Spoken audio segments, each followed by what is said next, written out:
May 1st, 2011, 30 minutes after midnight.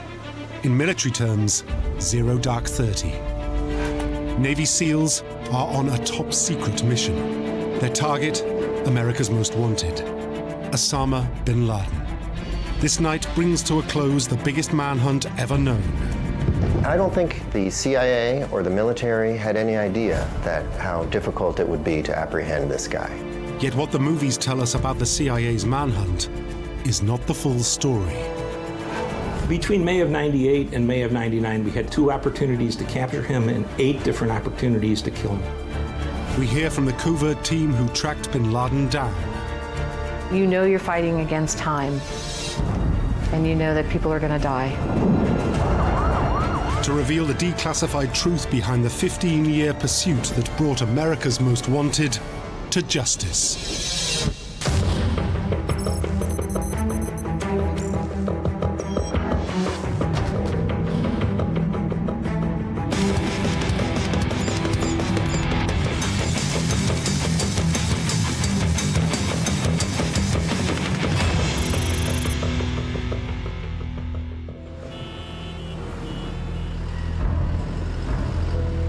A Friday morning in New York. Thousands of people are downtown. But this is a day unlike any other. Because the hunt for the world's most wanted man begins now. Terrorists attack the World Trade Center. We heard a tremendous explosion. The entire building shook. But this is not 9/11. It's 8 years earlier. A 1,500-pound truck bomb rips a 100-foot hole through 4 levels of World Trade Center Tower 1.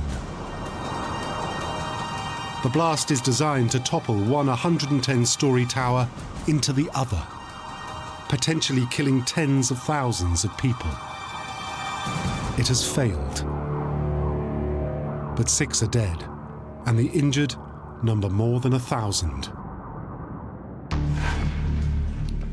At first, no one has any idea who could have executed such an attack. Years of investigation reveal those responsible are from a terrorist organization called Al-Qaeda. Little is known about them. This is their very first strike outside a Muslim nation. It helped to put Al-Qaeda on the map.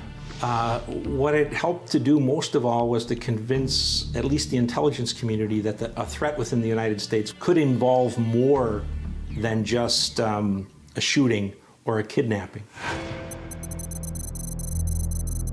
At the CIA, an order comes in from President Clinton. Find out everything there is to know about this new terror group. Senior analyst Mike Scheuer is instructed to head up a small team dedicated to the task. I was fortunate enough to be appointed the chief in late 1995, and we set up and began operations in December of 1995. Scheuer assigns his new unit a code name, Alex Station, named after his then 2-year-old son. Alex Station is a first, unlike any other unit in the CIA, because it's dedicated to just one single mission: tracking down a man they suspect is Al-Qaeda's leader, Osama bin Laden. It was a very different organization. It was the first time we were set up with a significant amount of manpower and funding to look at one person. The team sets up at the CIA headquarters. Scheuer's recruitment ad has unexpected results. It was women who came forward to be interviewed who applied for the jobs. Even when we were very small, when we had 10 or 12 people, probably 7 or 8 of them were women. Cindy Storer, an expert on Afghanistan, works with Alex Station from the very beginning. I was the communication with the policymakers, including the president, about what's going on in the world that relates to terrorism. The idea of the Counterterrorist Center was that your analysts and your operations officers being in the same place, having access to the same information, literally being able to talk over the cubicles to each other. So there was a lot of synergy. Very quickly, Shoya's close-knit female team builds a special rapport. We got very close. I mean, these are my sisters in arms. On the inside, they earn the nickname, the Sisterhood, and a reputation for excellence. Women were extraordinary. It's only half jokingly. Usually I say, you know, if I could have, I would have put a sign up that said, "No men need apply." From the very beginning, the CIA's mission was clear. Understand bin Laden and decide if he's a real threat to the United States. They start by methodically trawling the CIA's existing database. Very quickly, a picture unfolds. We found out we had a great deal of information, particularly about bin Laden's family and its influence within Saudi Arabia and its economic power and geographic reach. The database reveals bin Laden is the son of a Saudi billionaire. But then at the age of 22, something happens that shapes his future.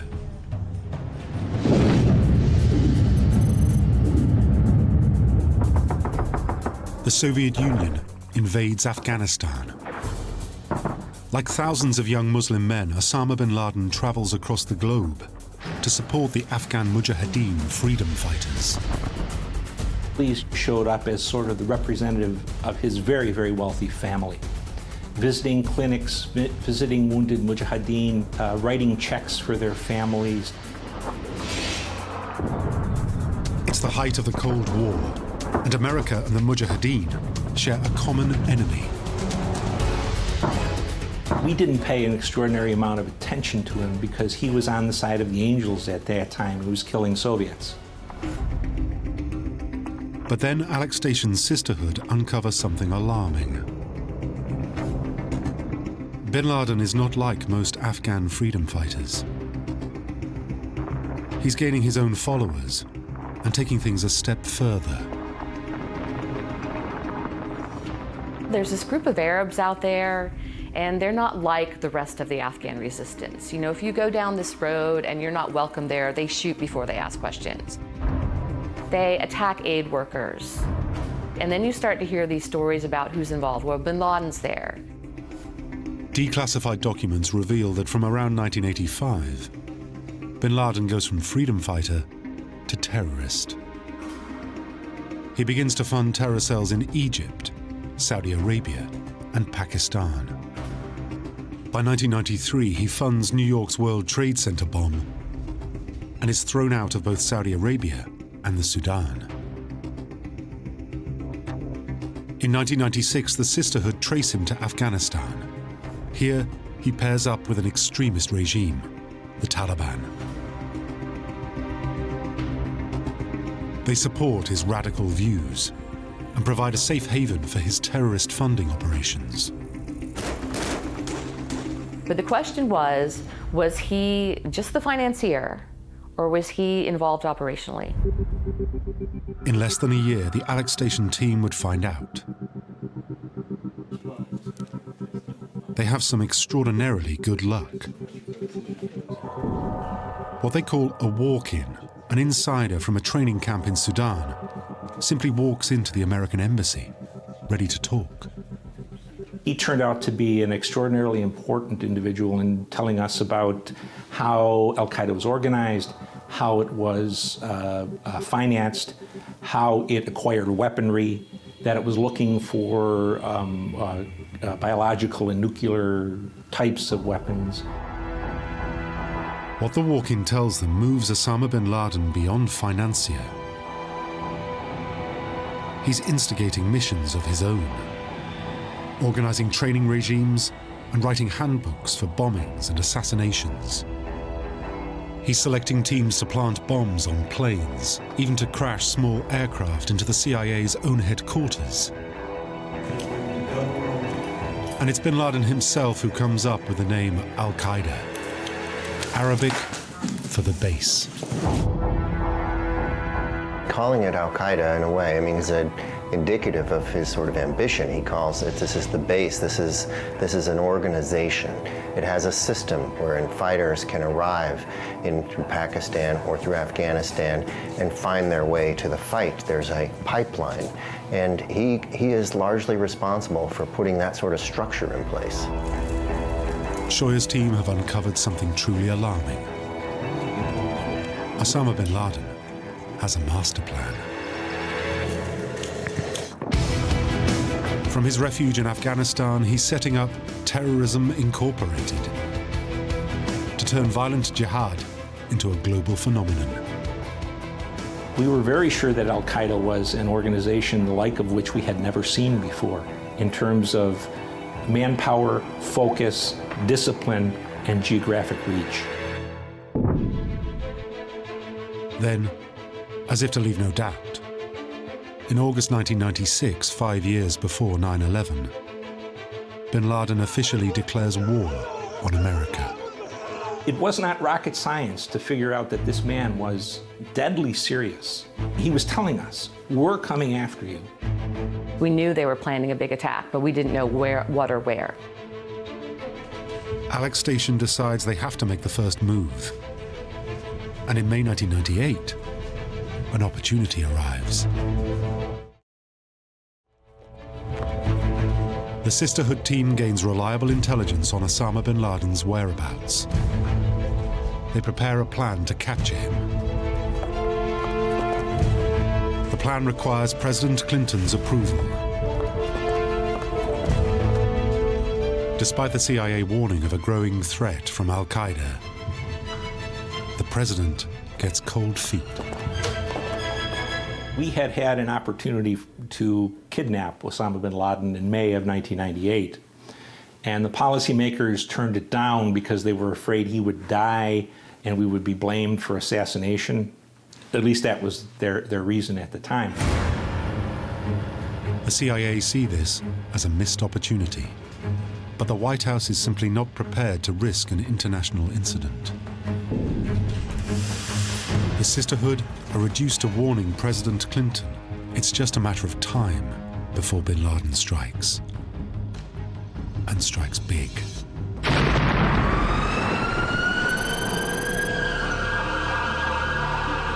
Suicide bombers drive a 2,000-pound truck bomb into the American embassy. 212 people are dead. Around 4,000 wounded are trapped within the rubble.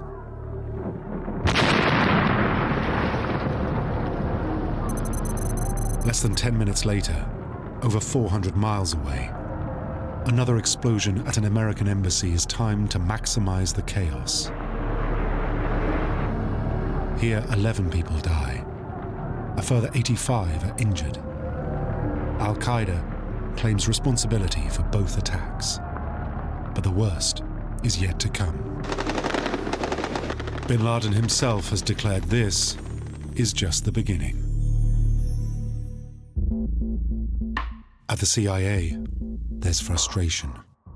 I remember the week before the bombings in '98, I had written something just internal talking about what I thought was Al-Qaeda's ability to do multiple simultaneous attacks, just as a way of giving some sense of what kind of threat we might be facing. And I got this, response back. You can't say that. There's no way you can say that. You don't have any evidence for that. Of course, I had tons of evidence for it. It's just that the people who were the establishment, so to speak, they didn't look at that evidence. We knew we were 10 years behind on following this issue. I mean, we could feel it, and we were playing catch up all the time. The Sisterhood try to pick up the trail, but bin Laden knows he is a hunted man. After the Africa bombings, everything goes quiet. Bin Laden simply disappears. After the bombings of the embassies, they became much more security conscious. Not staying too long in any one place, sending out 2 or 3 convoys going in different directions.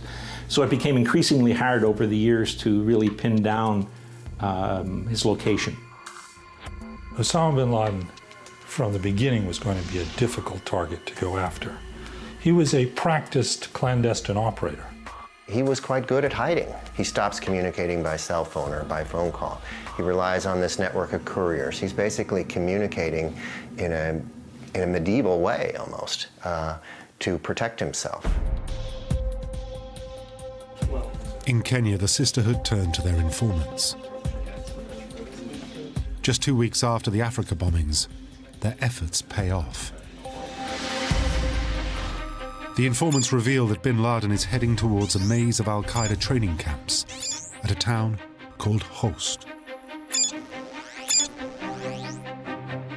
We developed intelligence from several sources that bin Laden was going to travel from Kandahar city to Host.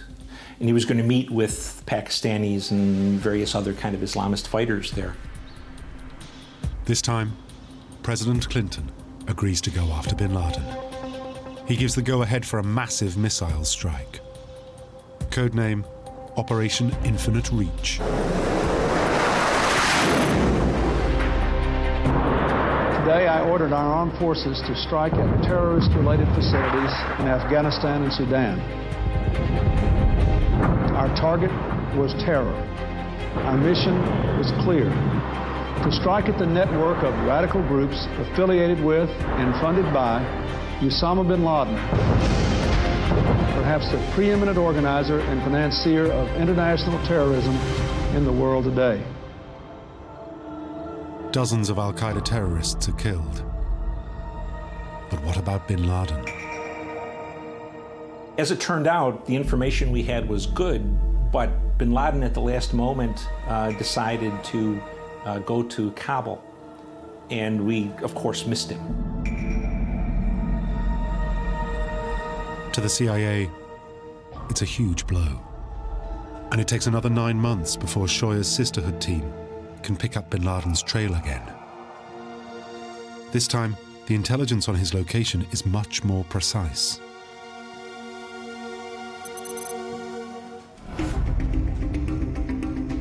The sisterhood learn the exact dates bin Laden is staying at a home in Kandahar, in southern Afghanistan. They're confident this time he won't escape a hit. A mission request is put to the president. Third week of May in 1999, for example, for 5 consecutive nights we knew what building he was staying in Kandahar, and yet they chose not to shoot. President Clinton pulls the operation. The Kandahar home is next to a mosque. Innocent worshippers may be injured. Clinton is not prepared to risk international condemnation. An internal CIA email sent by Mike Shoya states he is sure they'll regret not acting. The common sense part was a little bit offended, I think, in that we had a man who declared war on us in 1996, wasn't sure that we heard him, did it again in February of 1998, and we still had a government that was really paying no attention. The CIA continues to place mission plans in front of the president. Between May of 98 and May of 99, we had 10 opportunities. 2 opportunities to capture him and 8 different opportunities to use the U.S. military, either through missiles or fixed-wing aircraft to kill him. But we had 10 opportunities. Each time, White House advisors assess them as simply too risky to act upon, but the Alex Station team aren't about to give up. Using surveillance drones and voice recognition software, the sisterhood track bin Laden down once more. He's at a notorious training camp near Kandahar in Afghanistan. The camp offers training in constructing bombs and in assassination techniques. Jihadis are being prepared to serve as suicide bombers. Some sent around the world to enroll in commercial flight training. Something big is being planned. This time the sisterhood are determined to get the president to act. They assure him there will be no risk of collateral damage. Because now the CIA has a new weapon in their armory. A high-tech, remotely operated drone that's armed. They plan to guide a precision bomb into the heart of bin Laden's lair. The president gives the go-ahead.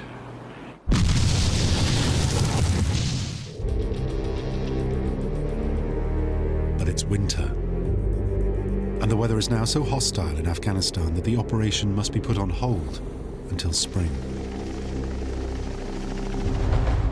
But before then, matters are taken out of the CIA's hands. A new president is sworn in. And George W. Bush has a different focus. Mr. Bush, and to some extent all of the presidents since Mr. Reagan, were brought up in the Cold War era. They always come into office with a worldview and they're going to accomplish certain things. And then you hit them with something that they had no idea about.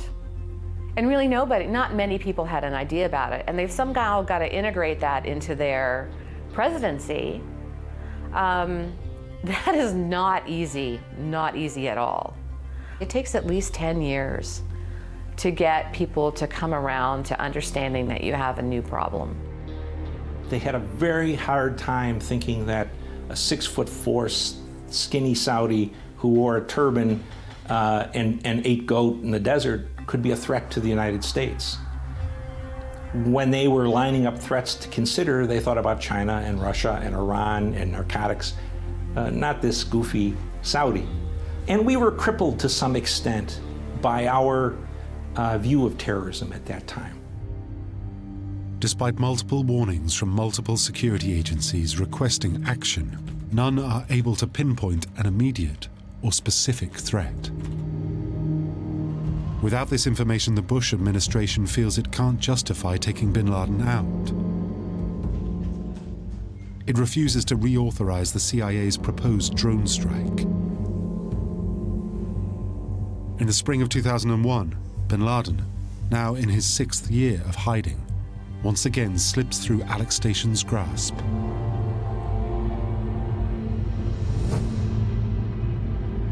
As the tone of the intelligence chatter the team is monitoring takes a dramatic turn. And then we started to see something that was clearly something else.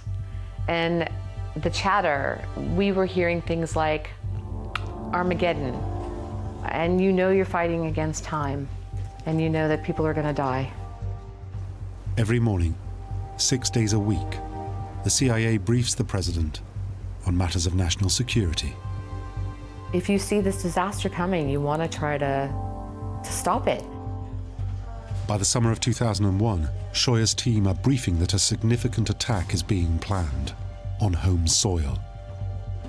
But they can't be more specific than that. So at the time, they really just wanted to know who's going to blow me up when, and can we stop it in time, right?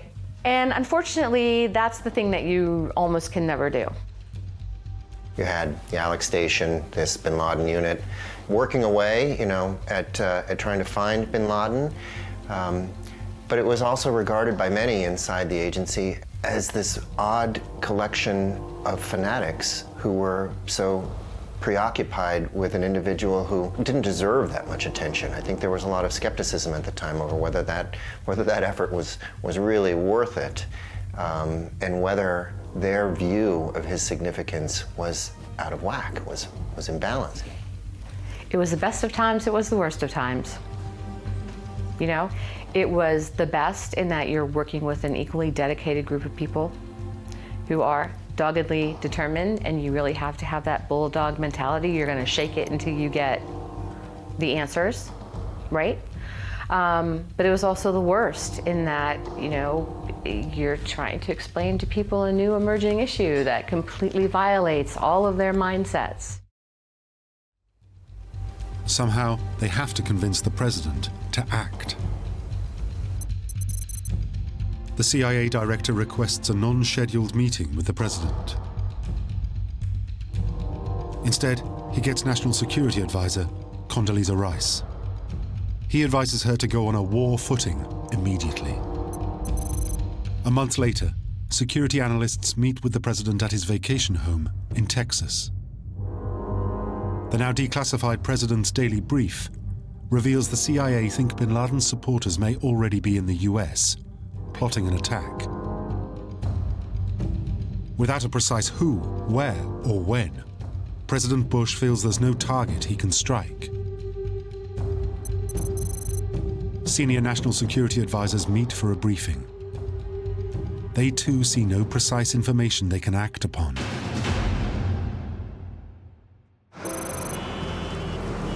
It's a Tuesday morning in New York. Thousands are working, visiting, shopping at the jewel and the crown of the business district, the World Trade Center.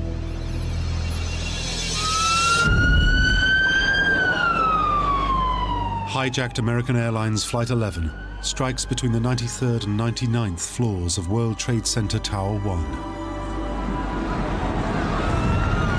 The damage destroys all means of escape above the impact zone. 1,344 people are trapped. All will die. It's 17 minutes after the first impact.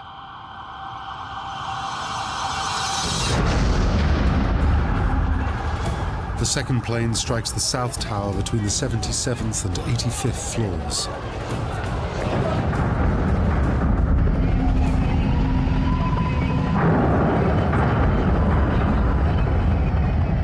Two more planes are hijacked. One hits the Pentagon. The other crashes before it reaches its Washington target. In under an hour, nearly 3,000 people are dead. It's the worst terrorist atrocity in US history, and the kind of tragedy the CIA have been warning of since the manhunt began.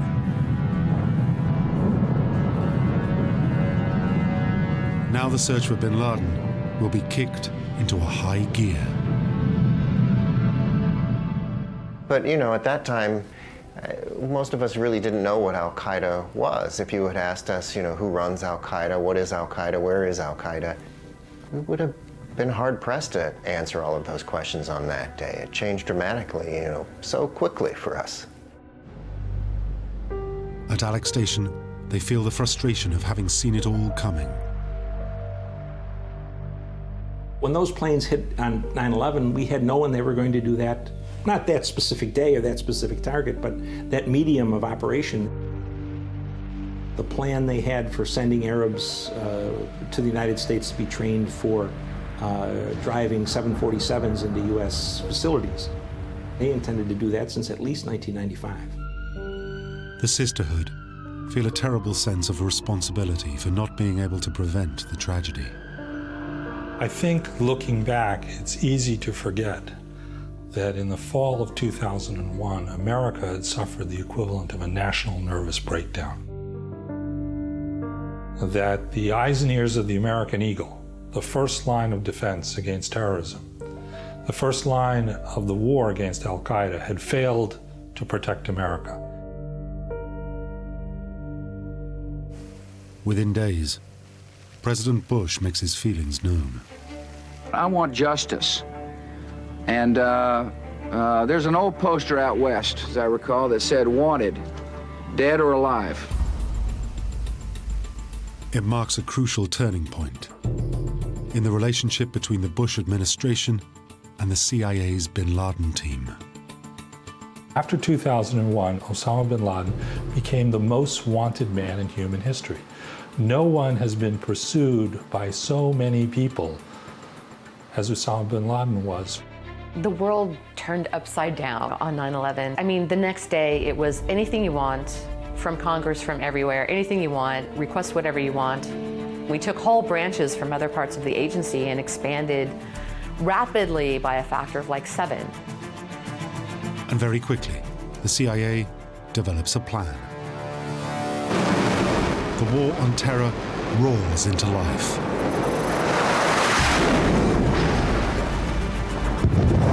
Operation Enduring Freedom is the invasion of Afghanistan. The aim? To overthrow the Taliban regime and flush out Osama bin Laden. It's the first time in American history a war has been launched explicitly to take down a terrorist organization. At the vanguard of the fight, with the Special Forces, are highly trained covert CIA operatives. As bin Laden's supporters, the Taliban, fall, undercover CIA agents intercept communications. Bin Laden is traced to the remote caves of Tora Bora along Afghanistan's mountainous eastern border.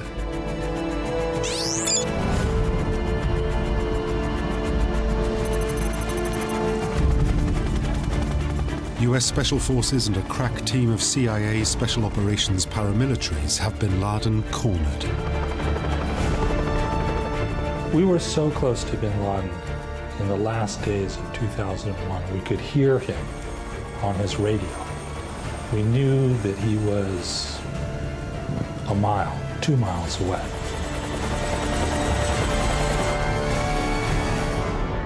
But the US military takes a strategic decision, an act of diplomacy. They allow their Afghan allies to take the lead in capturing bin Laden and hand over responsibility to 2 local commanders. It's a move the CIA's Alex station warns against. We did the traces on the names of the Afghan commanders for our people who were in the field, and we found out that both of them had fought alongside of Osama bin Laden against the Soviets. So what we did was say simply to the military, here's the guys you picked, here's their records, here's their associations, they're not going to do what you want. The CIA is proved right. The Afghan commanders allow Osama bin Laden to disappear across the lawless border with Pakistan. We didn't know whether this man was in Pakistan or Pennsylvania. He was gone, missing in action. I don't think the CIA or the military had any idea that how difficult it would be to apprehend this guy. With bin Laden on the run, the White House begins to shift priorities. Resources are diverted to the war looming in Iraq and away from the hunt for bin Laden. President Bush would start to talk about, well, wherever he is, he's on the run, he's hiding in a cave, he doesn't matter. Which wasn't true. Of course he mattered. After 2001 was when we took our eye off the ball.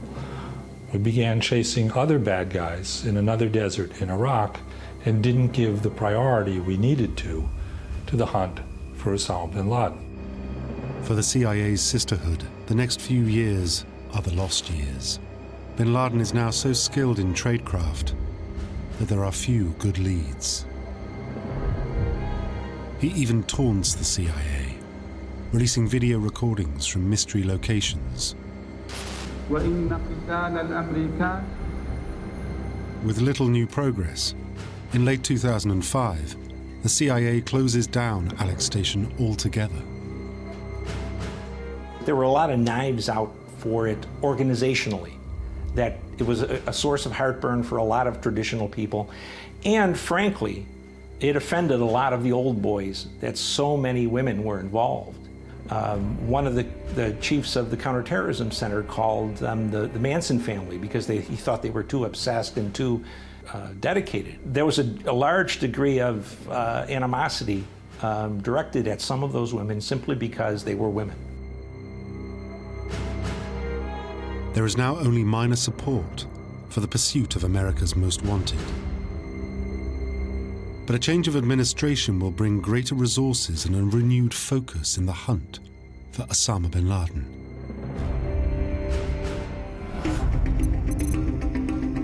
The CIA's director receives a memo from the new president, Barack Obama.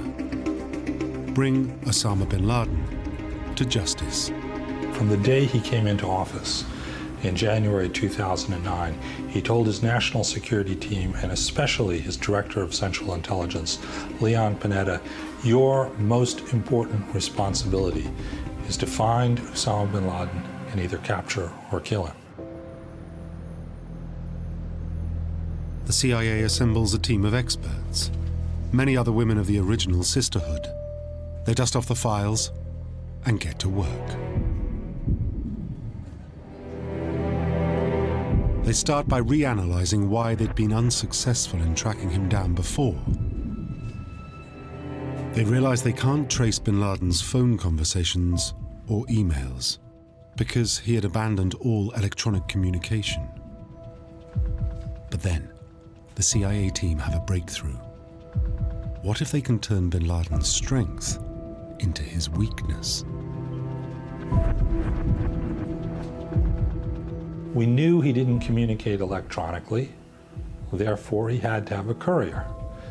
And if you started to figure out who that courier might be and look around the people who'd been with bin Laden all his life and who were still alive, then you narrowed it down to a relatively small number of potential figures.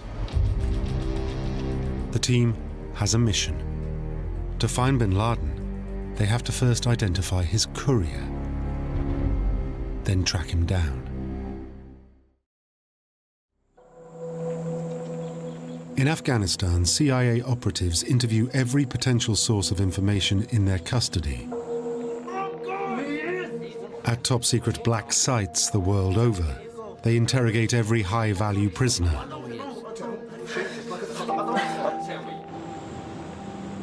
And in Camp Delta at the Guantanamo Bay Naval Base in Cuba, every inmate with a link to bin Laden is questioned. Nobody can or will reveal the courier's name. But then the analysts begin to notice a pattern. Many high-level prisoners are at pains to downplay the significance of one name in particular. A man they refer to as Abu Ahmed al-Kuwaiti. The CIA begins to think the prisoners are downplaying this man for a reason. Perhaps al-Kuwaiti is highly significant after all.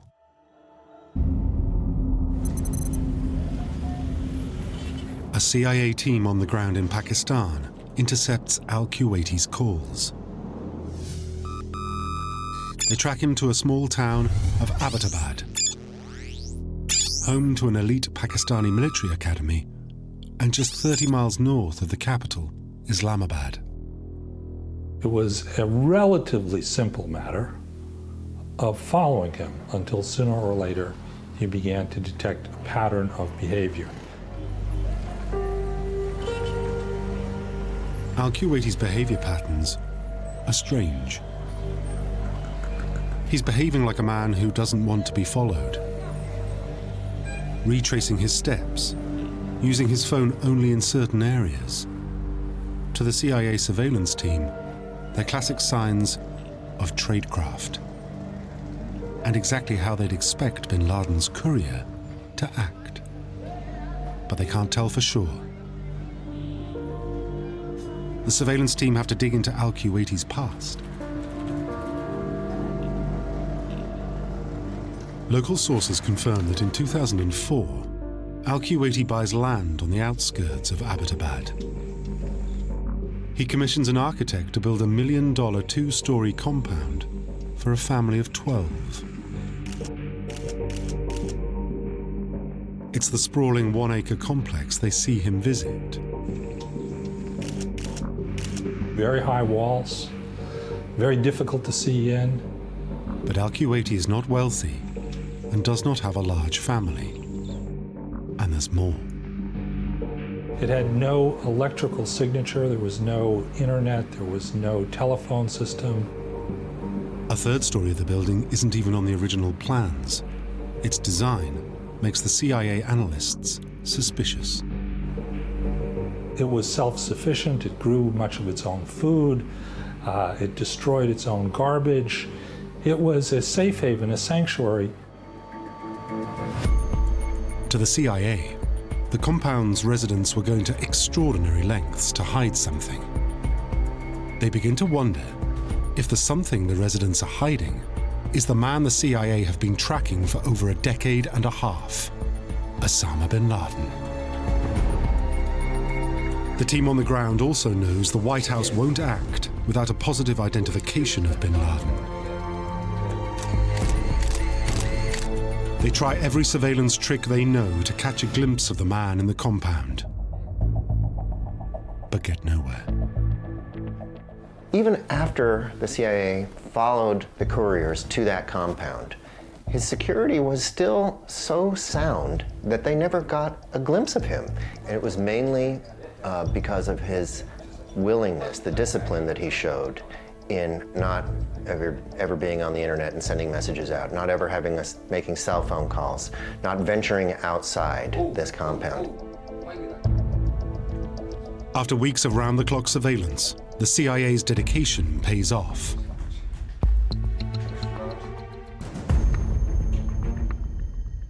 A tall man is spotted walking in the walled kitchen garden.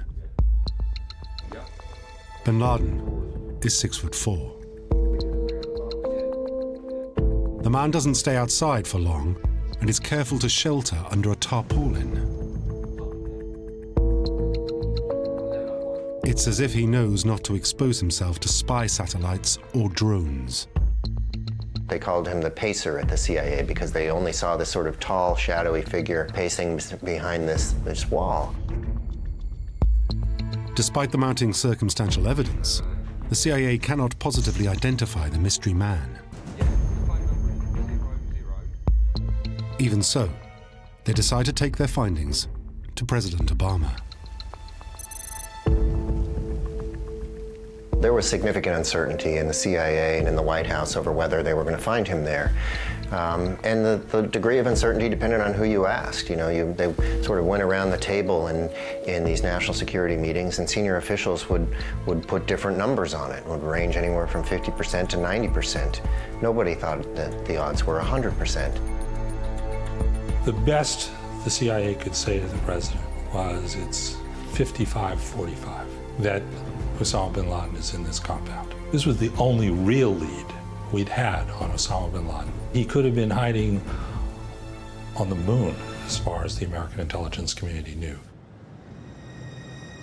President Obama weighs the odds and gives the CIA permission to plan a raid. Now, more than ever, the CIA needs a surefire plan. Crucially, they need a plan that takes into account the pacer may not be bin Laden after all. A bombing mission is ruled out. Forensic evidence to prove the mystery man's identity would be vaporized. They need eyes on to confirm the pacer's identity face to face. There is only one real option. They propose a helicopter raid involving the best of the Special Forces, SEAL Team 6. It's a daring proposal. The CIA takes their plan to President Obama. What he was presented with was an opportunity to do what Mr. Clinton should have done 10 times, what Mr. Bush had a chance to do once. You know, these CIA officials could argue, well, this may be the best chance we have. Do you remember these other chances that we had that we passed on before the September 11 attacks? Do you want to be the president who passes on this chance? And that's a pretty compelling argument. President Obama gives the go-ahead. 15 years after the manhunt began, a date for the raid to capture or kill Osama bin Laden is set. May the 1st, 2011. Codename, Operation Neptune Spear.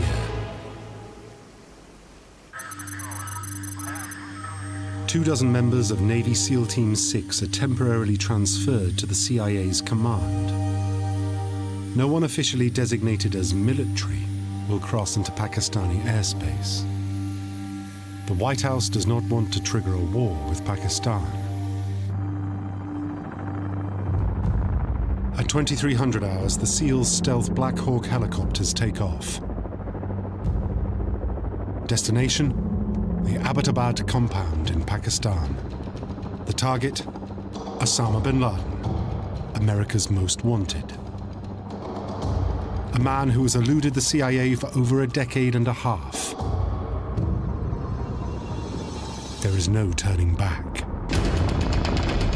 Navy SEAL Team 6 are about to touch down in the compound. It's 0:30, a military term for 30 minutes past midnight. Just as they're preparing to fast rope down to the compound, one of the pilots hits serious trouble and loses lift. To save his crew and the mission, the pilot pulls off a daring emergency landing.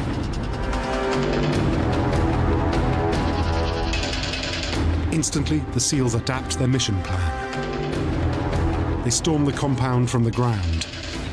The first SEAL team encounter bin Laden's courier. A second SEAL team find the courier's brother and his wife.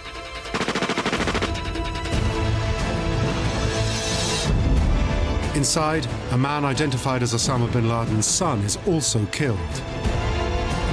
On the third floor of the main building, the SEALs encounter the man the CIA call the Pacer.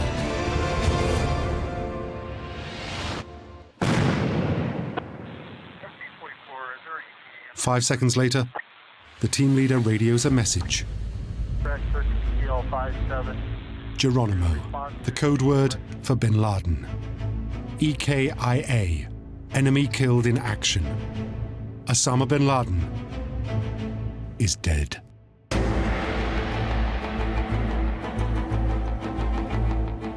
Good evening.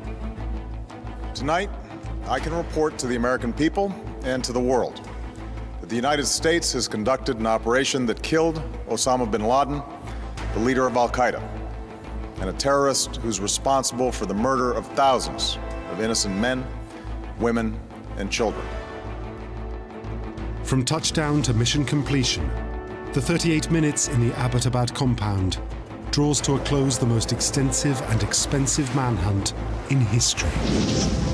For the CIA's Mike Scheuer, it's been a long journey, but one ending in victory. I was, of course, delighted that he was dead. He was a very serious enemy of the United States. And it's a victory too for the sisterhood team Scheuer first set up in 1995, 6 years before 9/11. We achieved all of the things that we were assigned to do. Not to my credit, but to the credit of the officers who worked for me, because they were truly extraordinary at what they do. The determination of the CIA analysts' painstaking scrutiny of 15 years of intelligence gathering finally pays off to bring Osama bin Laden to justice. Guatemala, 1954.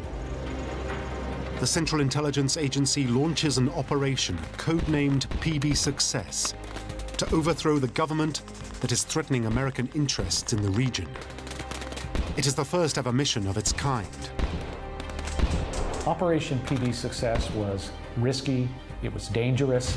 500 rebels will face off against a president's army of 6,000. There's a lot dependent on this op, and they can't let it go wrong.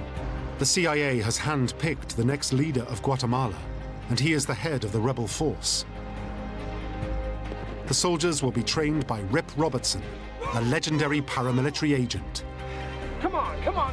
And their weapon of choice, psychological warfare, used by the CIA for the very first time. Black psychological warfare revolves around deception, lies. Based on recently declassified files, we reveal the CIA's first ever attempt to overthrow a left-wing government in Latin America.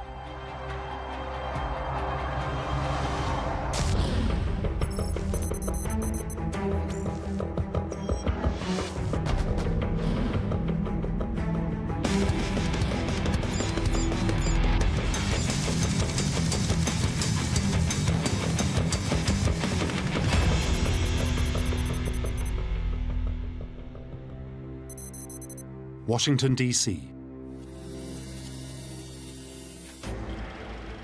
A top-secret meeting is convened at the White House. Its task: to deal with a brand-new security threat. A small country in Central America, Guatemala. Present are America's most powerful men. The President, Dwight Eisenhower, his Secretary of State, and Allen Dulles, head of the Central Intelligence Agency.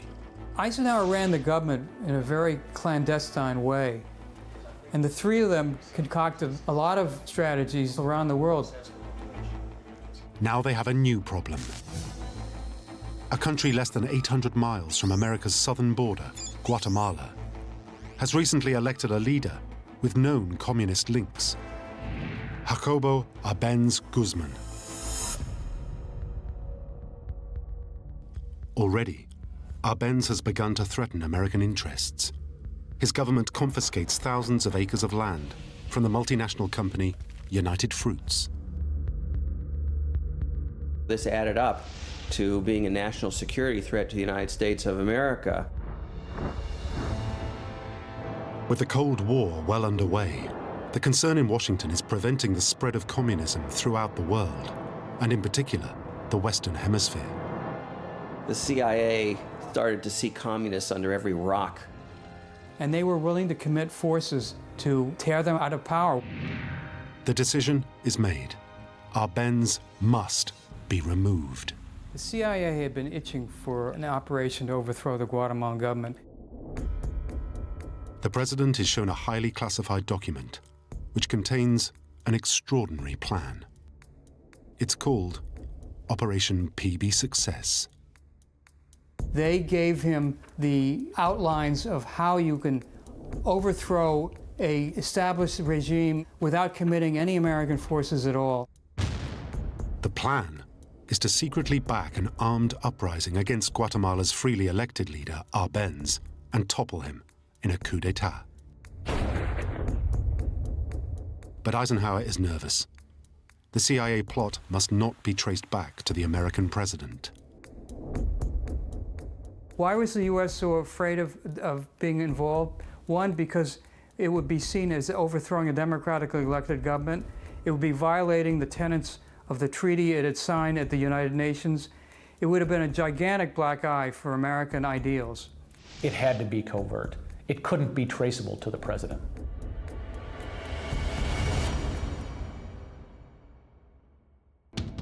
The operation combines three key strategies. First, to invade with a small, specially trained force. Next, to apply external political pressure. And finally, to use a whole host of covert agency tricks. PB Success had a new strategy, things that had not been seen before, modes of action that had never been practiced before.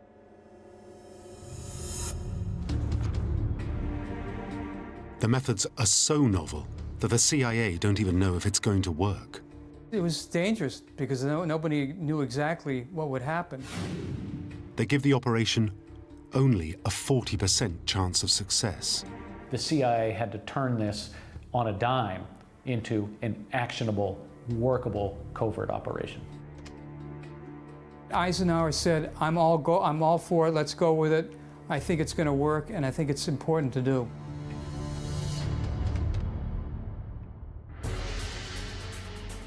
The CIA's first move is to establish a command center at Opa-locka Air Base in Miami, Florida. The command center is so top secret that only a few men working directly under the president himself know where it is. Why Miami? Because first of all, it was outside of Washington, D.C. If they'd placed it in Washington, D.C., the whole operation would have been exposed. With the command center in place, the CIA now need a figurehead who can lead a rebel force against the Guatemalan president. The leader had to be somebody who was malleable, who would obey CIA edicts, and would be loyal to the U.S. government. The CIA place its bets on a man called Carlos Castillo Armas. Armas is a charismatic and ambitious Guatemalan colonel. 3 years earlier, he was involved in a failed military coup. He'd been locked up by the Guatemalans and, according to rumor, had made a brave escape.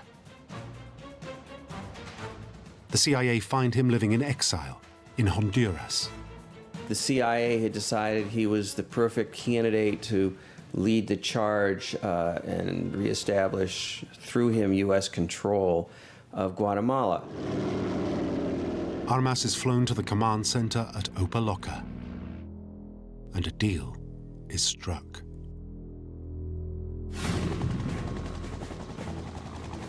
The next challenge is to build a guerrilla rebel force who will lead the uprising.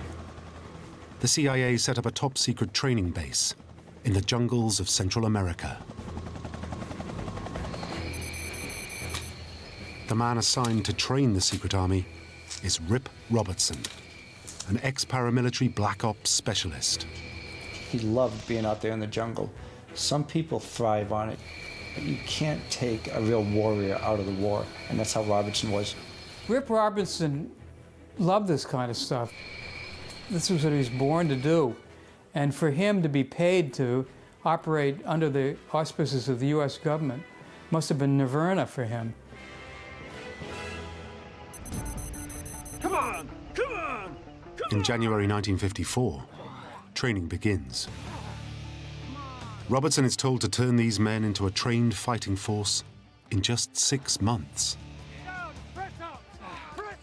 The troops are Guatemalan exiles, recruited from neighboring countries in Central America. Among them, professional mercenaries. Keeping the rebel force to no more than 400 men allows them to train in total secrecy.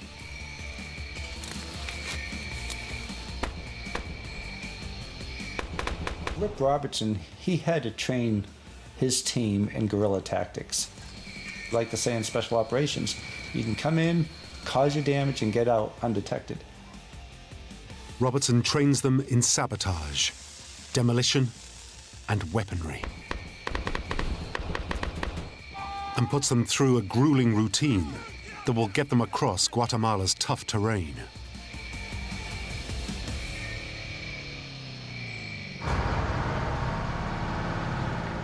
But this is the easy part. Armas and his handful of mercenaries must now face a formidable opponent, the Guatemalan army. Guatemala had the largest army and the largest police force in Central America. They had 6,000 in their army and 3,000 in the police force. No other country in Central America could match that. At the moment, the army is loyal to its recently elected leader, Arbenz, who enjoys the support of the Guatemalan people. Arbenz is also a skilled general. Arbenz himself was a respected military man, considered brilliant and cultured by the CIA itself. Pitted against a popular and powerful opponent and his loyal army, the CIA face what now seems overwhelming odds. So here's the question: how do you take a rebel force of about 200 or maybe 400 men and put it up against an army of 5,000 to 6,000 men? The CIA think they have the answer. A secret weapon developed covertly within the agency that has never before been tried out this close to American soil.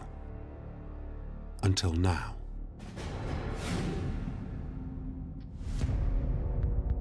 Psychological warfare, or PSYOPs, revolves around deception, lies, doing things, dirty tricks that you couldn't get away with if you revealed your identity. PSYOPs has been around since the Second World War, but until now had never been tried on this scale. This was the first time the CIA had ever tried this kind of maneuver to overthrow a government. The CIA recruits radio and public relations expert David Atlee Phillips to run the psychological warfare part of the operation. They call it Operation Sherwood. This is aimed directly at undermining the president's popularity by turning hearts and minds. So what do? They create a clandestine radio station. They call it Radio Liberación, or Voice of Liberation. The idea of the radio station would be to present it as the secret voice of the Army of Liberation that was about to come and free the people of Guatemala.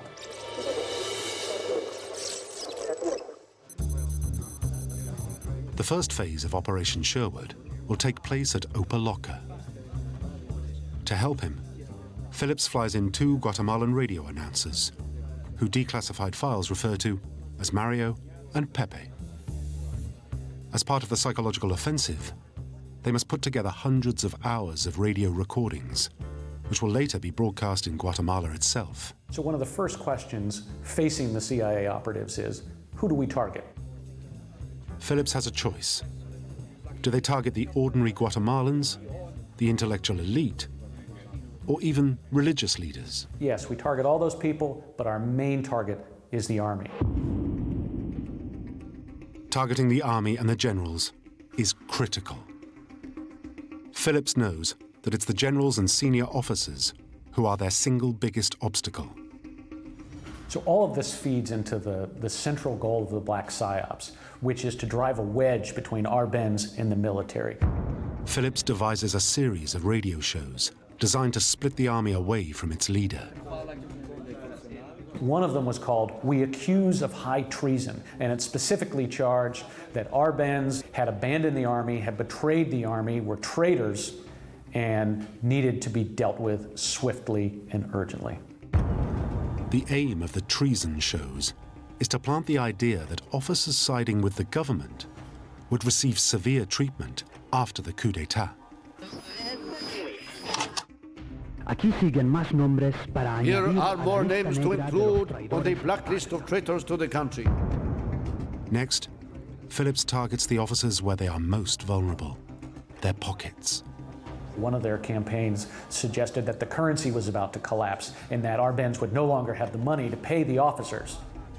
Nothing inspires more fear in the ranks of hired guns than the lack of a paycheck. Guatemala are nevoie de democrație. Toată lumea trebuie să ia mani. Day after day, night after night, for 6 entire weeks, Phillips and his team make hundreds of recordings. Once the recordings are ready, the CIA transport the tapes from Opaloca in Florida to a secret radio station close to the border of Guatemala. To this day, we still don't know where Operation Sherwood was broadcasting from. Some reports have it in the jungle in Honduras, others have it in a barn on the farm belonging to the dictator of Nicaragua.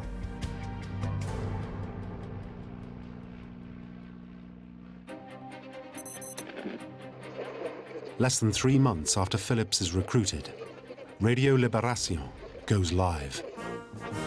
Radio Liberación, transmitiendo desde Radio Liberación, broadcasting from a secret place within the Republic, will be on air twice a day.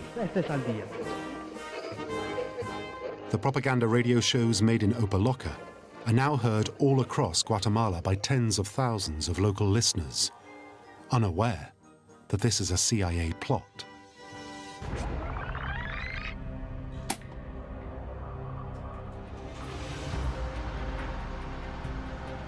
Meanwhile, with Rip Robertson's trained rebel force ready to strike, the CIA now execute the final piece of the master plan: to isolate President Arbenz politically. Setting up the isolation game begins in late October 1953, when the CIA fly American diplomat John Purifoy to Guatemala. Ambassador Purifoy was carefully picked for his arrogant personality, for his hard rock anti-communism. His job is to ramp up pressure on President Arbenz. Purifoy was very flamboyant. He wore Borsalino-type hats with feathers in them. He always seemed to carry a shoulder holster with a pistol in it. His first attack on Arbenz comes only a few weeks later, when he's invited to meet the country's president. You have this extraordinary scene. All Purifoy does is harangue him about communists in his government. And that really sort of laid down the marker of how Purifoy was going to behave from then on out. One of Purifoy's first jobs is to set up a secret CIA office inside Guatemala City. But where would an ambassador set up an operations center without being spotted by the government? It is, of course, the US Embassy, where he himself is based. They took over an entire floor of the embassy to do all the internal planning that had to be done in order to achieve the ultimate objective, which was to get rid of Jacobo Arbenz. You would have seen a secretive area of the embassy totally committed to the operational work to get rid of the Arbenz regime, which would have meant, maps, lines of authority, individuals to be contacted, planning different tactics that were going to be used. The whole schmear, basically, would be devoted to figuring out in a very deliberate way to get rid of this government.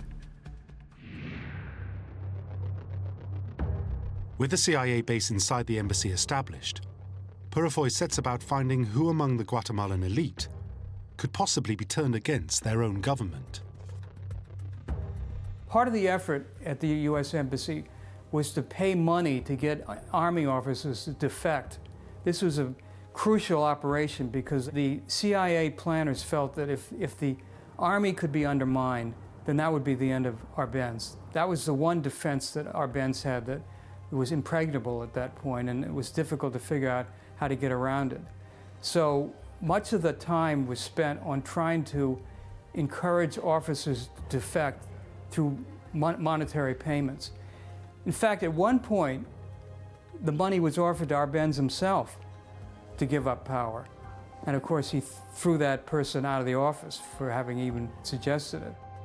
So this was an attempt to pull out the underpinnings of the army and make it so weak that it would be virtually worthless as a protective operation for Arbenz. While Purifoy works the enemy inside Guatemala itself, the CIA turn their attention to the world at large in their search to undermine Arbenz.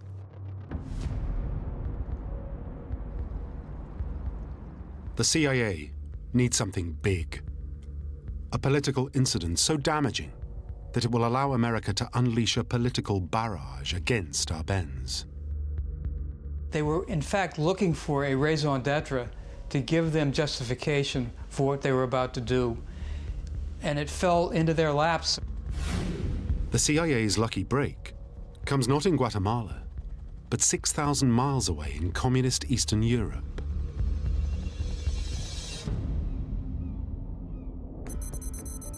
In April 1954, a CIA spy based in Poland spots suspect cargo being loaded onto a ship called the Helm. They were able to figure out that this ship had unusual characteristics, that it was probably carrying weapons. The spy reports the Helm to the CIA, alerting it to the fact it could be heading towards the Americas. The CIA tracks the progress of the Helm as it heads towards the Caribbean. They traced the voyage of the Helm through its shipping lane to Dakar in Africa and then on to the Dutch West Indies. But after 3 weeks, it suddenly makes a sharp turn and heads south. Ending up, totally to their surprise but pleasure, Puerto Boreas in Guatemala.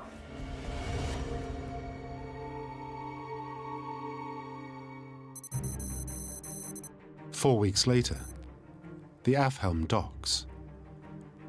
When it does, the CIA see all the evidence they need, crate after crate of it.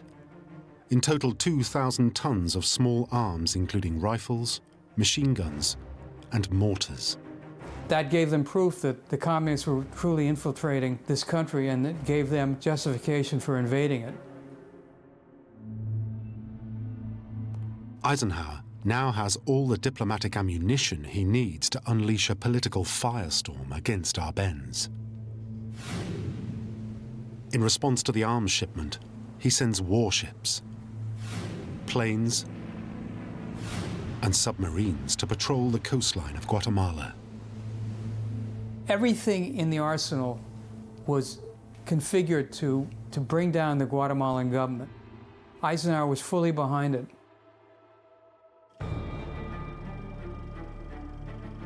Arbenz can now only watch in horror as his country is strangled by a naval blockade. Arbenz and his generals begin to wonder if America itself will even invade. Arbenz understood that there was a significant campaign mounted against him by that point.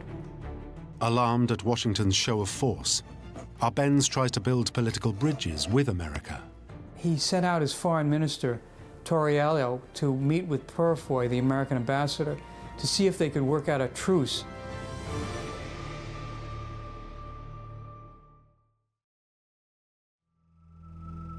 The last thing the CIA want now is a truce. Operation PB Success has only one mission: regime change.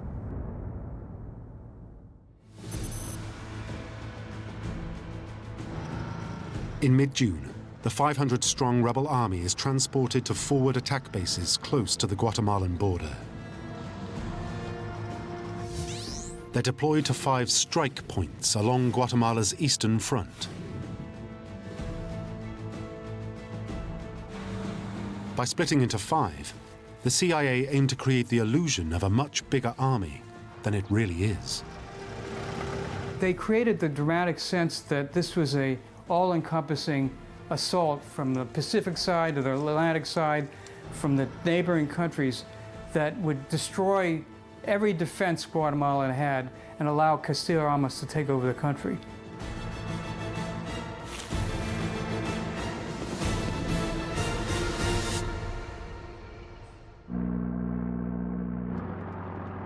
In support of the ground invasion, the CIA also deploy a dozen unmarked aircraft to the front line. They were flown down by serving U.S. Air Force officers who, to date, have not been identified. From the point of view of military psychology, the aircraft were a tremendously important asset. The planes will not only back up the troops, but play a key part of the psychological operation by enhancing the illusion of a huge invasion.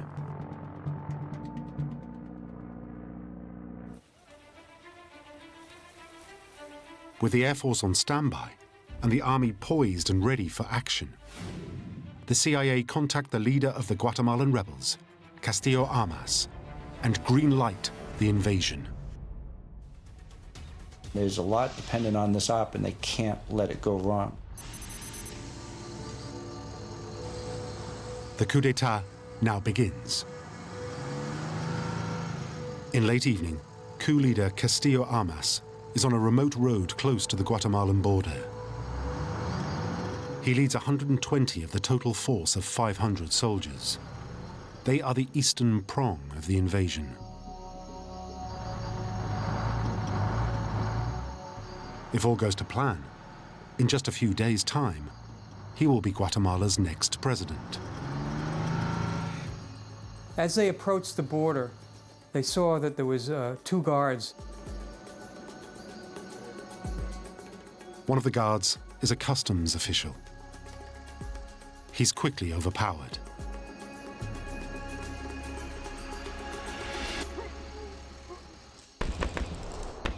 The first shot's fired in this coup attempt.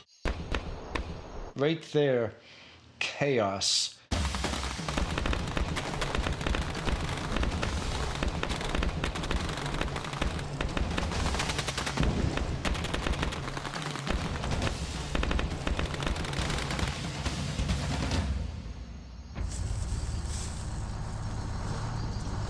The second guard lies dead as the convoy crosses the border into Guatemala.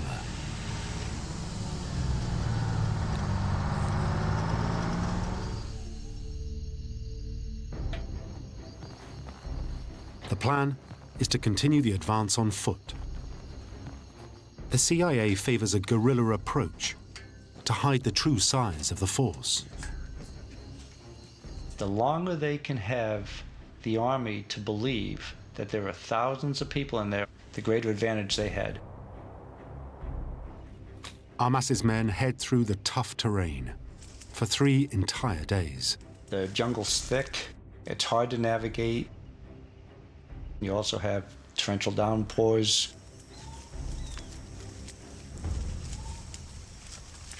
On day 3 of the invasion, they reached the small town of Escapillas.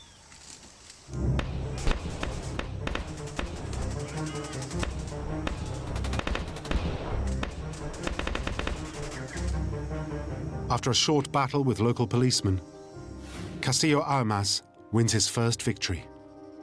People of Escapillas would have been a bit shocked by these guerrillas showing up in their main square. Some of the troops did was they handed guns out to various puzzled residents of this village to give them the sense that these people were joining forces with Castillo Armas to finally oust Arbenz. Meanwhile, 100 miles north of Armas, the second prong of the invasion crossed the border. They run into an army garrison at Gualan.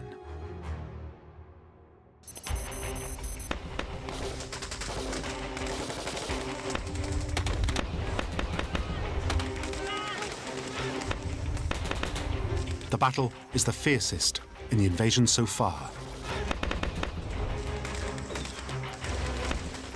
It rages for 36 hours. It's the first big test for Rip Robertson's CIA-trained mercenaries. You're going to take their lives, or they're going to try to take your life. And it's life or death at that point. But then, it starts to go wrong.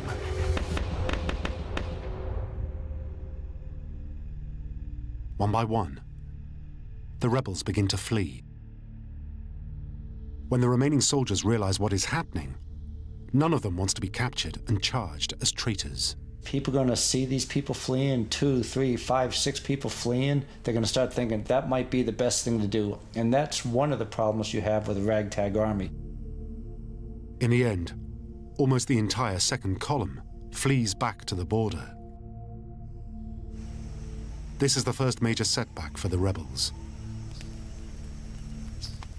Many of their troops are wounded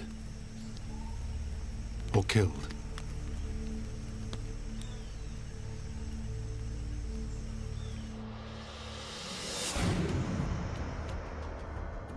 In Washington, the situation is about to get worse. The plan was to ramp up pressure on the Guatemalan president in the diplomatic arena. But world leaders are now suspicious of America's stance. The Arbenz government decided to go to several international bodies to seek protection. The first was the United Nations. The second was the Organization of American States, the OAS. In Caracas, the 10th Inter-American Conference hears Foreign Minister Torriello of Guatemala, whose country is the target of a United States resolution against communism in the hemisphere. While accepting the resolution, The United Nations even agreed to assemble an investigation team to analyze the invasion. This risks exposure of the CIA plot. Facing international humiliation and a failed coup d'etat costing millions of dollars, time is running out for Operation PB success.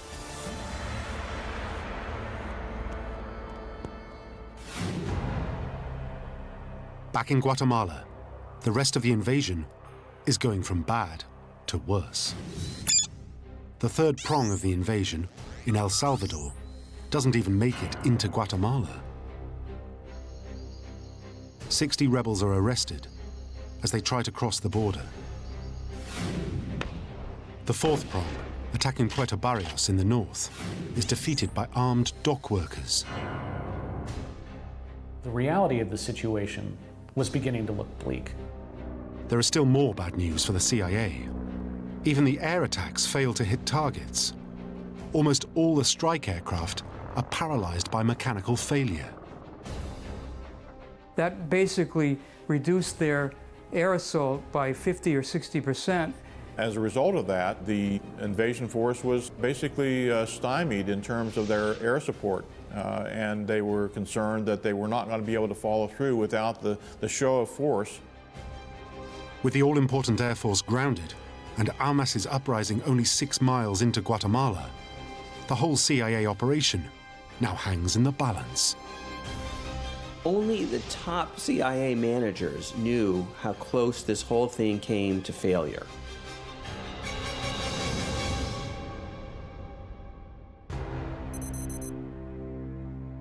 A few days into the assault, the CIA receives a top-secret intelligence estimate, now declassified, that says we don't know where this thing is going to go.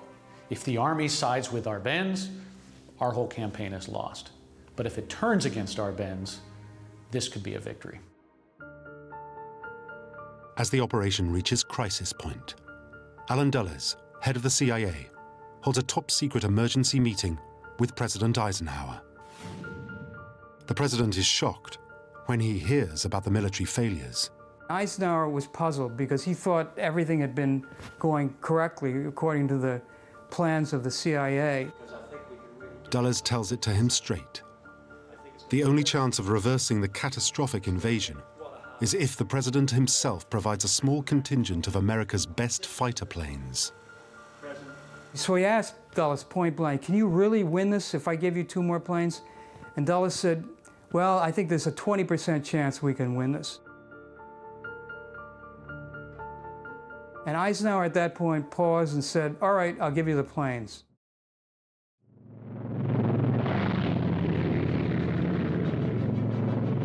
Declassified files now reveal that the president provides Dulles with 2 brand new F-47 bombers at a cost of $150,000. Well, the F-47N Thunderbolts were certainly the most powerful aircraft in Central America at that time. Concerned that someone would discover U.S. involvement, the CIA have the American badges removed from the planes as they're smuggled to Central America. They have a sense that, you know, this thing might not actually work out, but we've got to try anyway. Whether the F-47s will be enough to turn the tide of the invasion is a gamble. But the CIA still have one last trump card yet to play: psychological warfare.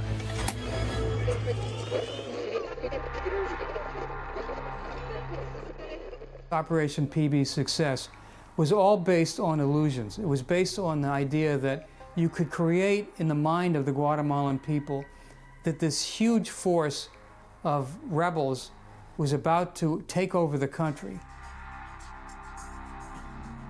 So the CIA up the tempo on the Radio Liberación transmissions and begin round-the-clock news bulletins that talk of a devastating invasion. If you tuned into the radio, you would hear one story after another of a rebel victory.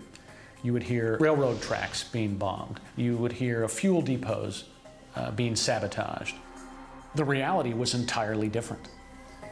Armas's army was hundreds of miles away, barely 6 miles into the country.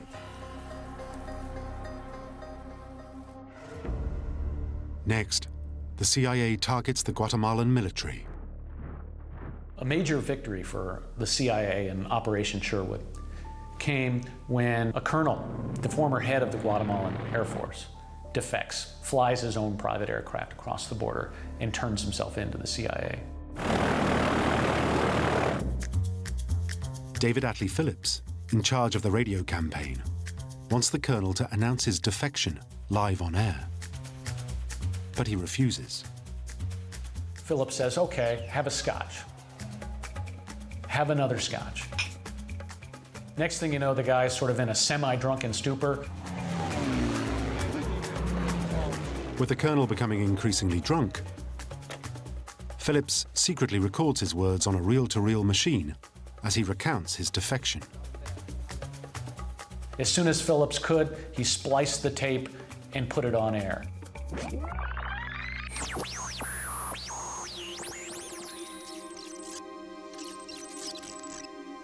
Not only are other Air Force officers listening to the radio broadcast, but so is President Arbenz. The president immediately grounds the Guatemalan Air Force, afraid that its officers might defect too. It was a major triumph for Operation Sherwood. But the tricks do not stop here. They get more and more deceptive. One of the clever tricks the radio station did to try to enhance its credibility was it faked an attack on the radio station. So if you were tuned in, you would hear their typical broadcast, and all of a sudden you would hear shouts and screams. You actually heard children in the background shuffling around. And then the radio went dead. No sound. But it is all a hoax, to fool the listeners into thinking the underground radio station has resurfaced. The next day, the radio comes back on the air, triumphant. We're back. The next act of deception comes when the 2 brand new F-47s arrive in Guatemala. 6 days into the invasion, the air assault begins.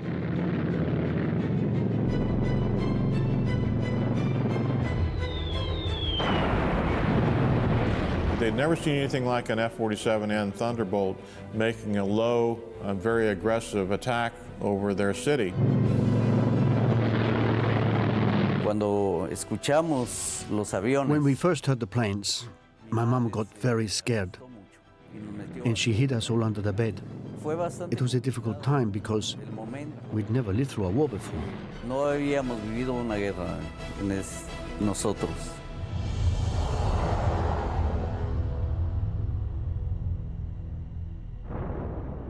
The aerial campaign is so shocking that the local Guatemalans invent a memorable nickname for the falling bombs: sulfatos.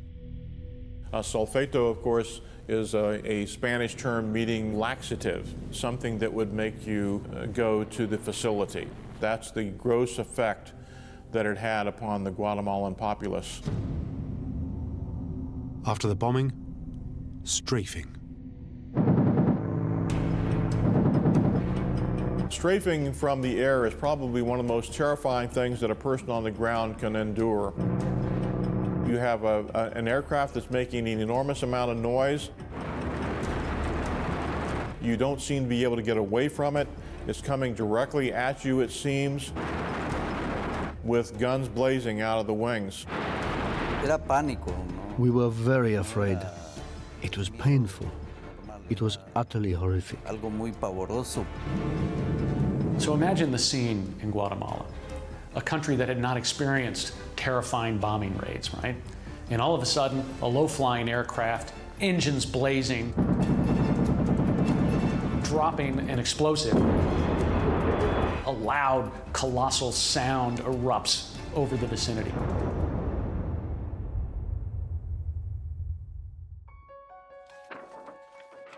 For all the terror, declassified CIA files reveal something surprising. I don't think they'd wanted to do a lot of damage. Had the F-47s really wanted to unleash a devastating aerial attack, they would have used the 500-pound bombs for which they were designed.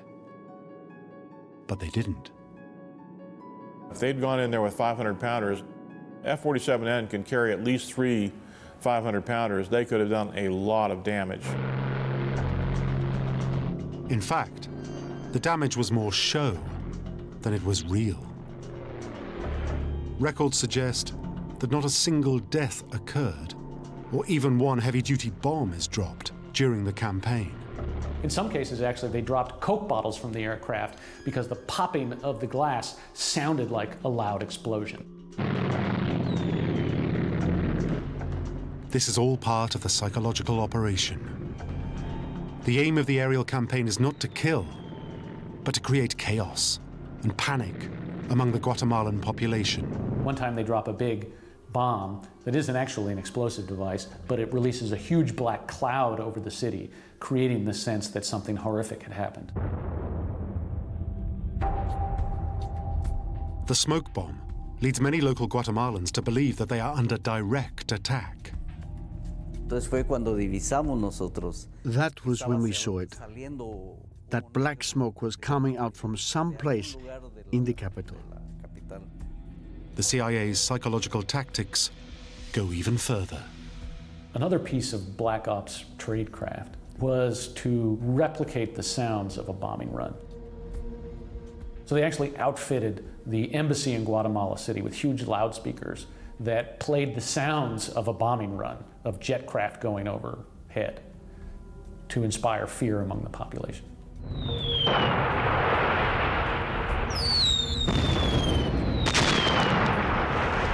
Lo que hablaba la gente mayor.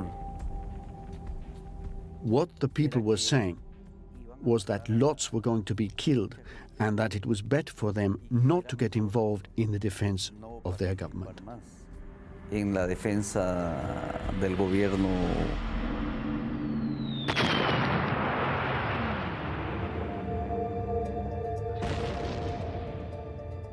Although the psychological offensive is beginning to work, the rebel army is down to a last desperate handful of troops only 6 miles into the country itself.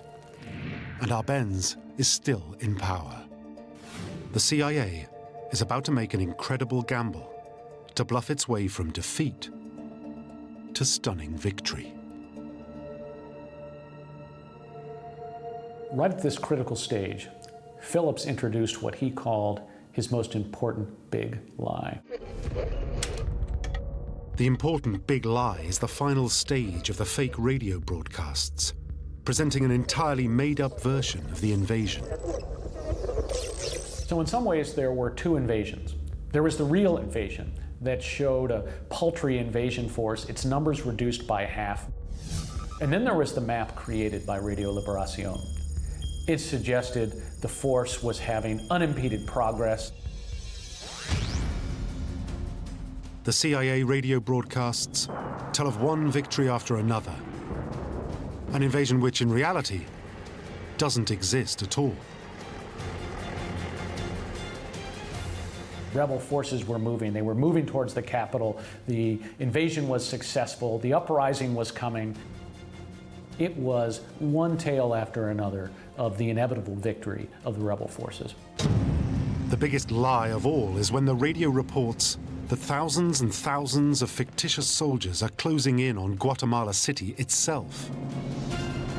And the lie was that 2 military columns were advancing on the capital, ready to take it over.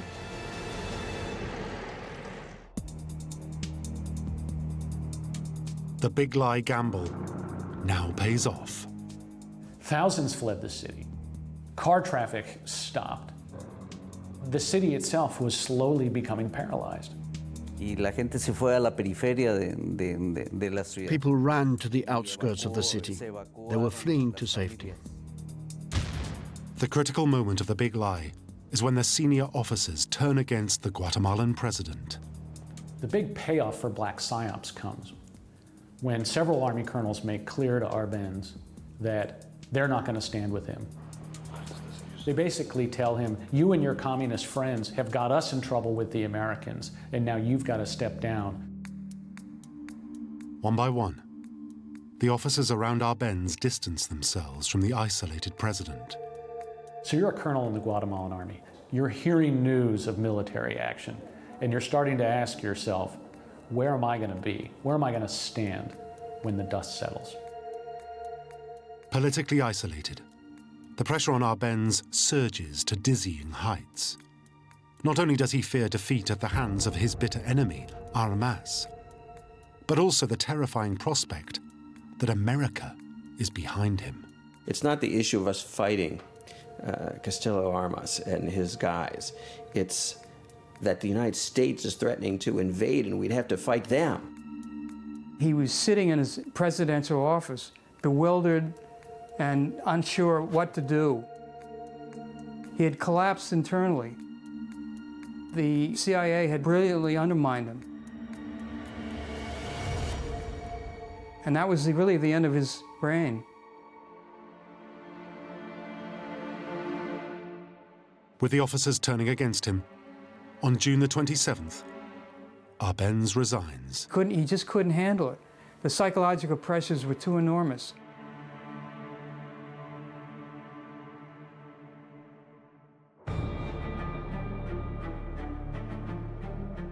Ten days later, Castillo Armas is sworn in as Guatemala's new president.